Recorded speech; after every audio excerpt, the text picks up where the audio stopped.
I can't just go boop. Like I can't just make it happen. Yes, booped the universe and the earth into existence. But I can't just boop confused languages. Hey, gang. Welcome to Joel Reads Bible. I'm Joel, and I'm reading the Bible. I'm reading the Bible from start to finish and saying, what is this? What's happening? What's going on? And we're really learning the full story in context, and we're having a lot of fun doing it. So come along with me, subscribe. Let's get into it. Genesis chapter 11. Now the whole world had one language and a common speech, which makes sense. One language, one dialect. They were spreading out according to chapter 10, but they still all spoke the same language. That makes perfect sense. Like I wouldn't argue with this. As men moved eastward, they found a plain in Shinar and settled there. They said to each other, "Come, let's make bricks. The new thing, we'll make bricks and bake them thoroughly." That's how you have to make bricks. They've got to be vitrified in a kiln. They used brick instead of stone and tar or mortar. They then said, "Come, let us build ourselves a city with a tower that reaches to the heavens, so that we may make a name for ourselves and not be scattered all over the face of the whole earth." So I don't know exactly what their motivation is. I would love if the Bible sort of like told us how the technology for bricks was developed. And I know that this is not what the Bible is here for. It's not truly an in-depth historical account. It's not here as a science book. It's not here to tell us how anything actually truly happened. Instead, we have this story about a bunch of people who are like, if we build a tower, nobody will move.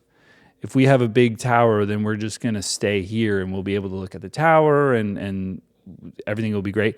And we'll reach up to the heavens. But the Lord came down to see the city and the tower that the men were building, because he's not around all the time. And this is one thing that we're doing in this study, reading these books, is we're getting to know God. In this case, we've learned that God is not always around. He's up, probably in heaven, but we don't know that yet. But he's up, and he came down just to see what was going on. The Lord said, "If as one people speaking the same language, they have begun to do this, then nothing they plan to do will be impossible for them." They're building a tower. These guys want to build a structure. Is that really an indicator that using a common language can make them unstoppable? Because I don't know if you've ever been on or near a building site and you've seen like a high rise and there's a bunch of people working. They are not typically speaking the same language. All the different trades have their own language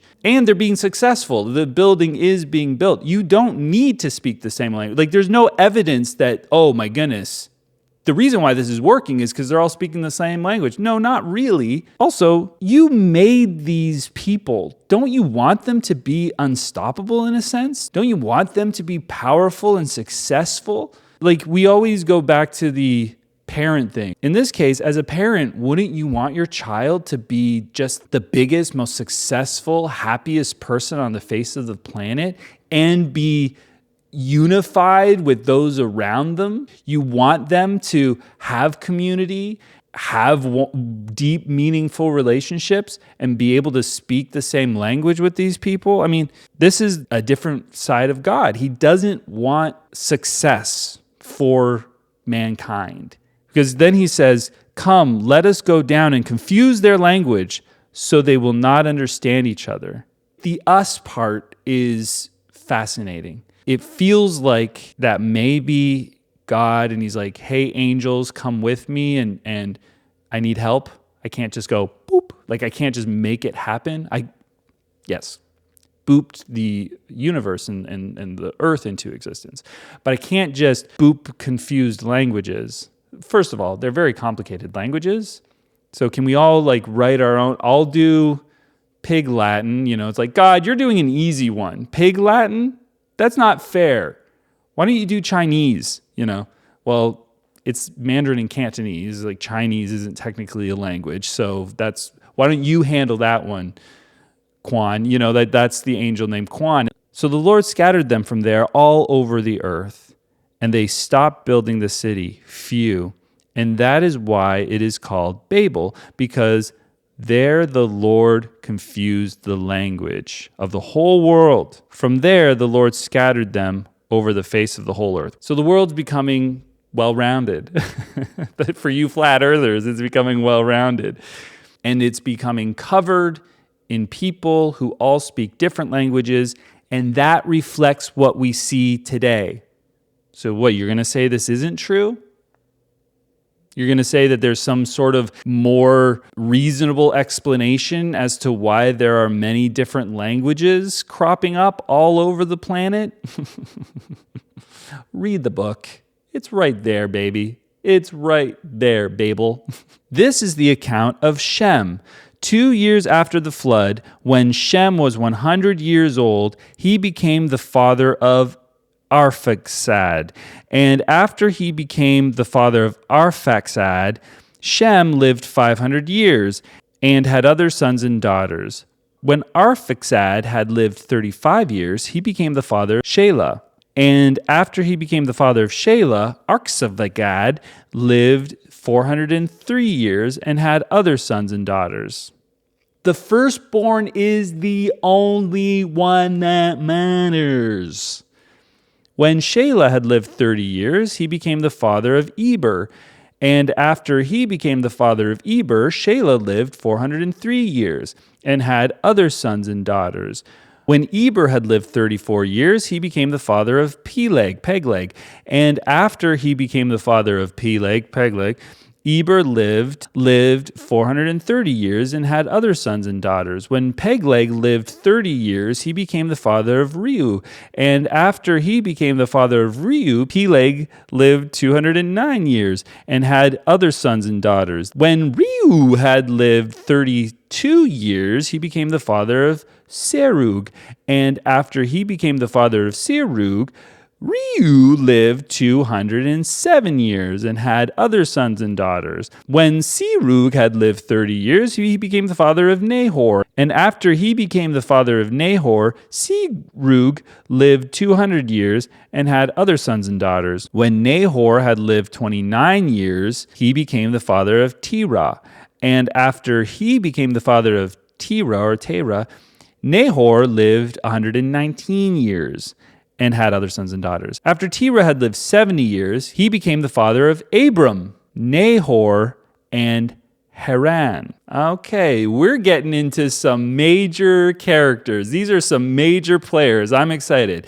This is the account of Terah, or Terah. Terah became the father of Abram, Nahor, and Haran became the father of Lot. While his father Terah was still alive, Haran died in Ur of the Chaldeans in the land of his birth. Abram and Nahor both married. The name of Abram's wife was Sarai, and the name of Nabor's was Milcah. That was based on her ample, milky breasts. She was the daughter of Haran, the father of both Milcah and Iscah. Now, Sarai was barren. Oh, no! She had no children. That is the worst.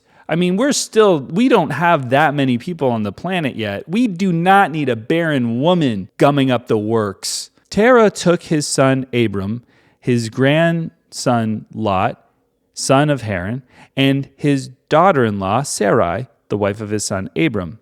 And together they set out from Ur of the Chaldeans to go to Canaan. Don't go there. But when they came to Haran, they settled there. Terah lived 205 years, and he died in Haran. Okay, that's the end of chapter 11. If you know anything about the Bible, you know that Abram, that's where things are going to start kicking off. We thought, that's exciting. There's a worldwide flood. Oh, cool. God doesn't let everyone speak the same language. But Abram, stay tuned for chapter 12 So subscribe, and thank you for joining me, and God bless the reading of his word.